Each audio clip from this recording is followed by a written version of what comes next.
new importance of the question who is going to do it, is what I call divorce between power and politics. Power is ability to do things, and politics is ability to decide which things ought to be done.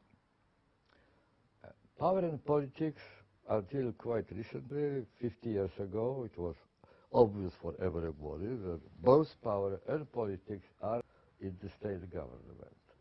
And if only we decide, you and me and all the rest, what needs to be done, it will be done.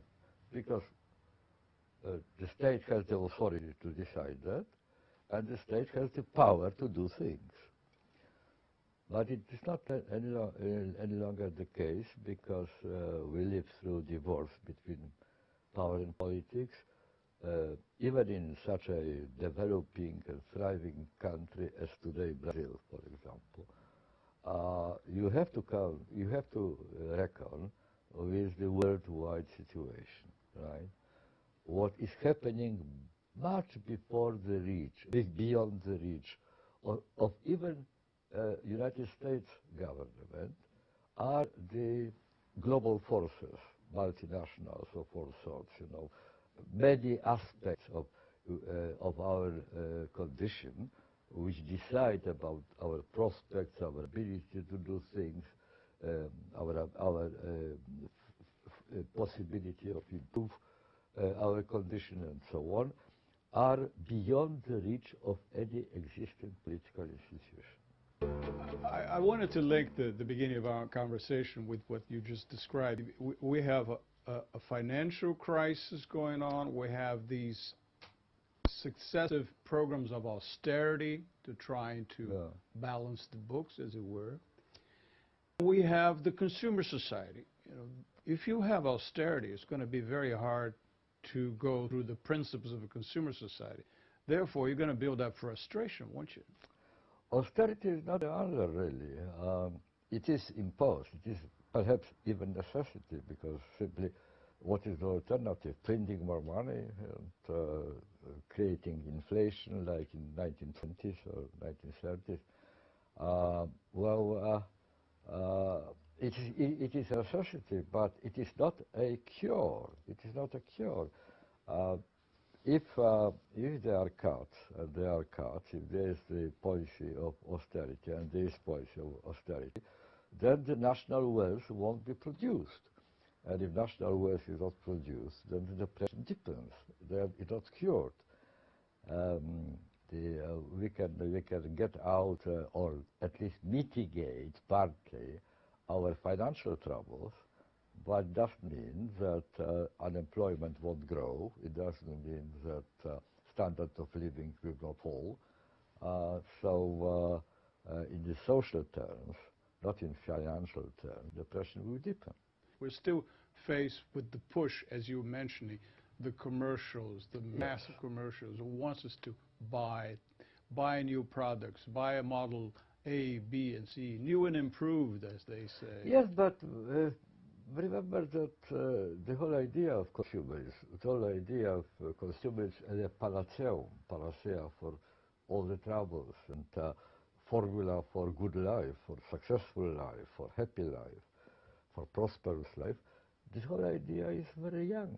It was born by the late 19th century, so it's historical accident in a sense, right? It looks that we are standing in front of very, very fateful choice. And the choice will have to be made, whether it will be made willingly, consciously, with awareness, or whether it will be imposed on us, because we won't have any other solution to our problems. But the choice is there.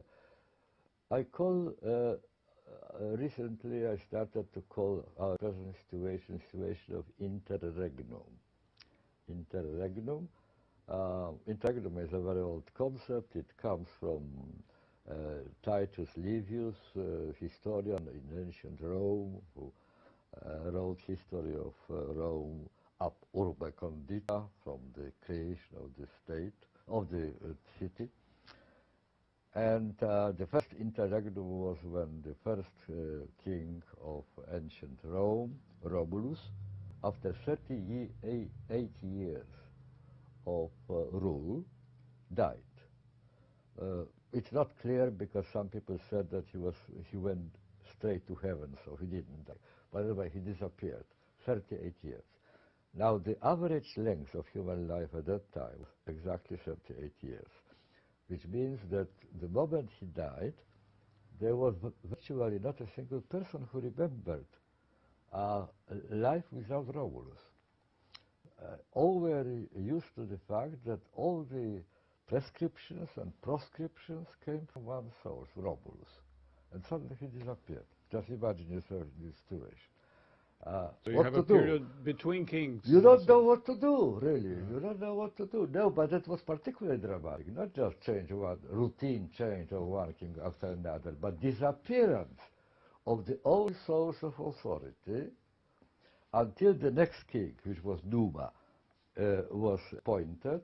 There was more than 1 year, and the 1 year was the year of complete confusion. People were simply felt abandoned. They didn't know what to do. There were no orders of the day of any sort.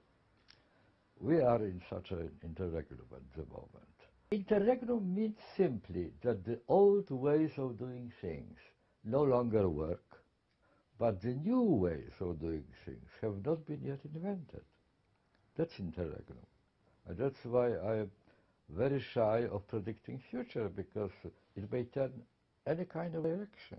This new generation has been exposed to extensively, as we spoke about before, is the idea that there's no longer privacy, that people's lives are exposed, their secrets are exposed, the celebrity culture is taken over, and people even impose their intimacy on you. Mm-hmm.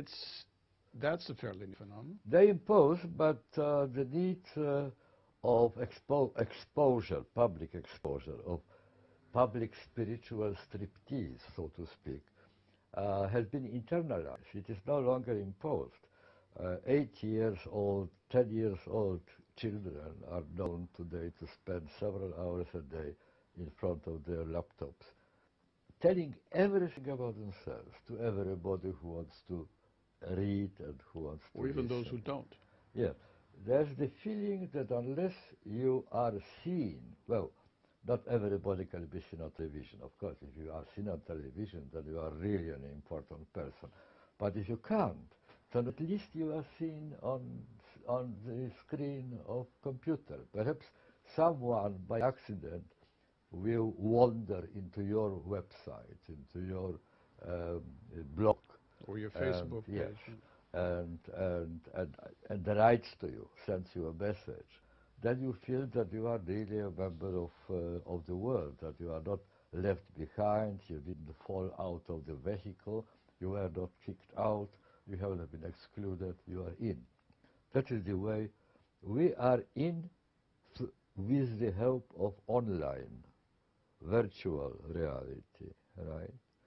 In offline is more and more deserted because of the offer of sociality, of gregariousness, of togetherness, of friendship, taken over by online implements, by online offers. So it is another very big change, and again, it is too early to sum it up and make any sort of certain confident predictions how it will develop. But if you add to it also the commercialization of human morality, what I mean by that we have been already converted to obsessive compulsive consumerism, so we have to work very hard. The borderline between job time, work time, and leisure time, office time and family time has been effaced, so you forget about your duty, moral duty towards your son or daughter or your wife. You're always on. You can't devoid your time. You can't dedicate your time to them. So what do? You buy expensive gifts to compensate for your absence. And the more expensive gift, the more profound is allegedly your moral responsibility and your love. So all this taken together, they are signals of very profound changes, cultural changes. I think we are going through a very profound real cultural revolution. But I don't feel really able, knowledgeable enough to responsibly risk prognosis in what direction it will go. Because as you rightly said, there are so many contradictory pressures. On the one hand, austerity, on the other hand, consumerism. How to reconcile them? Professor, thanks very much. I think it was enlightening.